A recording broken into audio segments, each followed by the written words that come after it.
తులారాశి వారికి ఈరోజు ప్రేమలో గందరగోళం, ఆఫీస్లో మోసం జరుగుతుందా? తులారాశి వారికి ఈరోజు మితంగా మాట్లాడటం, ప్రతి విషయాన్ని గమనించడం అవసరం. ఉద్యోగ విషయాల్లో ఒక చిన్న పొరపాటు పెద్ద సమస్యగా మారే సూచనలు కనిపిస్తున్నాయి. ఒక సహోద్యోగి నెగిటివ్ సమాచారం ఇస్తూ మిమ్మల్ని బదిలీ ప్రయత్నం చేయవచ్చు. వ్యాపారవేత్తలకు ఈరోజు ఖాతాదారుల నుంచి ఎదురు దెబ్బలు తగులుతాయి. ఉన్న ఆర్డర్ల నుంచి క్యాన్సిల్ అయ్యే అవకాశం ఉంది. పెద్దవారి మాటలను పట్టించుకోకపోతే సంబంధాలు దెబ్బతింటాయి. ప్రేమలో ఉన్నవారికి చిన్న తప్పటడుగుల వల్ల బ్రేకప్ దాకా వెళ్లే ప్రమాదం ఉంది.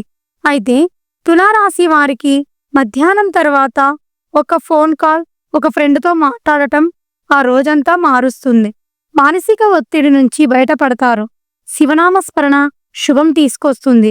ఈరోజు మీ ఫలితం అచ్చంగా కనిపిందా? కామెంట్ చేయండి. వీడియో నచ్చితే లైక్ చేయండి. రోజు రాశి ఫలితాల కోసం మా ఛానల్ని సబ్స్క్రైబ్ చేయండి. ధన్యవాదాలు. తులారాశి వారు మాట్లాడే మాటలతో ఈరోజు దారిని మార్చుకోగలరు.